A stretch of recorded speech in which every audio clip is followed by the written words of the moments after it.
Now, once you have done with a feasibility study, the next step is to prepare a business plan. What is that? Let's understand a business plan. See, it is nothing but a written summary of various elements involved in starting a new enterprise. So we evaluate all the elements in a business plan. We write down about the elements which are involved in setting the enterprise. So we will see how the business will organize the resources which it has to meet the goals and how it will measure progress. Everything is there in the business plan as such. Now, what are the purpose for making a business plan?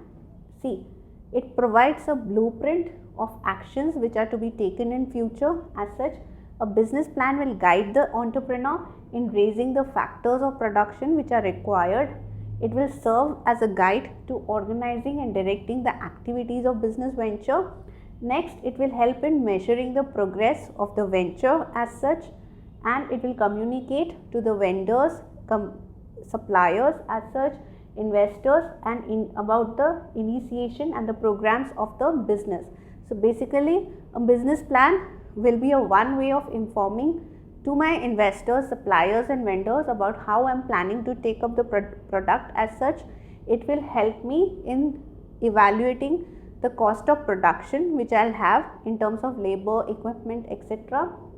It will help me in measuring. So let's say if I start my project, once I have the business plan, I can keep on measuring the progress of the business by looking at the business plan and comparing it. Now, let's see the proposed business plan. How does it look? See, we are not going to go into much details as such because you don't have to prepare a business plan, but remember, business plan starts with an executive summary. It is a one-page document which it has.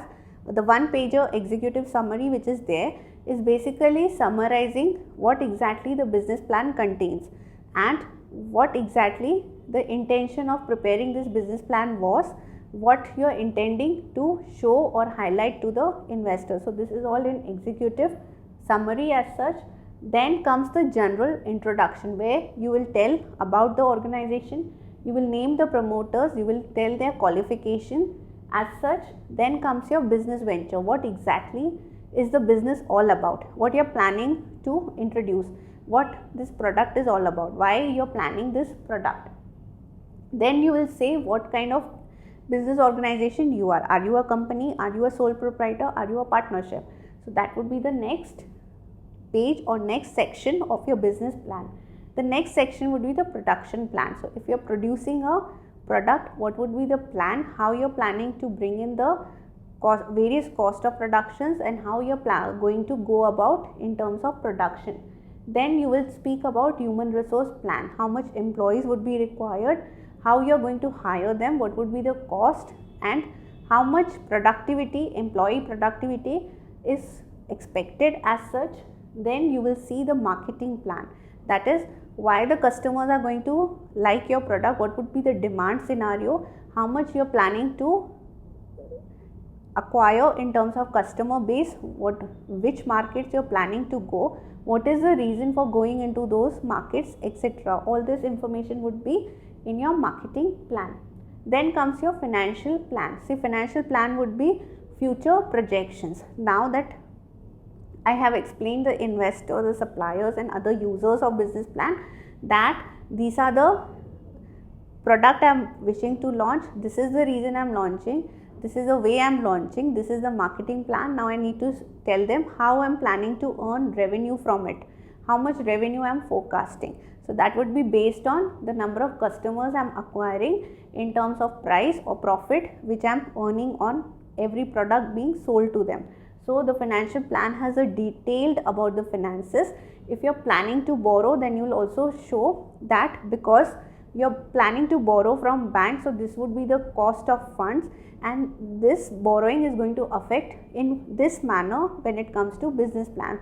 So you have your cash flow statements, balance sheet, profit and loss account, everything projected for the future, and this is always done on a 5-year basis. That is, mostly we present a 5-year summary of financial statements. Then comes your miscellaneous information in terms of your index, in terms of other information, or if you have made some assumptions in marketing plan about customer base or the estimated customers who would be using your product. So from where you have taken the data, so all that source can be given in miscellaneous section. Now let us see how the business plan is executed. See, strategies most often will fail if they are not executed well. So having a business plan is one thing, executing as per business plan is another thing. So you need to ensure that your plan has been executed well. So the key to success out here, that is to ensure that there is a successful execution, is alignment of all the resources. That means, see, it would be human resources first who would come, they would be the most important resources as such, then would come your financial resources, then the other resources which are involved. So you need to align all of them towards one goal, that is the goal of selling your product or the goal which you have, for which you have set up the enterprise. So alignment becomes necessary. Then you need to develop quantifiable goals to support the strategy. So you need to formulate quantifiable goals. That means, let's say if you are planning, in the business plan you have shown that your sales would be 1 crore in year 1.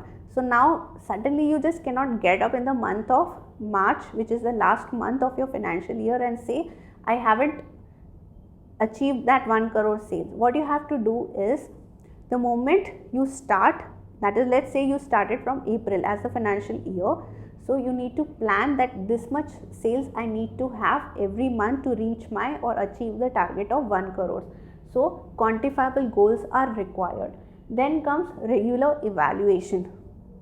Evaluation in terms of sales, in terms of purchases, in terms of performance of the people, ensuring the right skill is being introduced in the business, ensuring the right people are working for the business. You need to keep on reorganizing your resources if the goals are not achieved. You need to study why the goals have not been achieved, how we can overcome the loss because of not achievement of goals. Let's say, for example, if I have to achieve a sales target of 1 crore every month, okay, now here it is every month. So suppose I am not able to earn 1 crore, like in April I am only able to get a sales of 50 lakhs. So in that scenario, the burden on the next month and the coming months increases. So I need to evaluate how that 50 lakhs can be earned and what went wrong and how the resources need to be reallocated. You need to make every employee understand his role and responsibilities so that everyone can work towards achieving the goals which you have. You need to develop a budget to support a plan. You just cannot say, I received the money from the investor or the bank, now let's enjoy. No, you need to have a budget wherein you can say the budget should not be exceeded unless and until specific conditions occur. You should communicate well with the resources and inform them about your goals so that they can understand and work towards achieving it. You need to establish a review process wherein the human resource and other resources are evaluated and you are ensuring that they work or they give the best performance which is required to achieve the organizational goal, that is earning the profits by selling the product.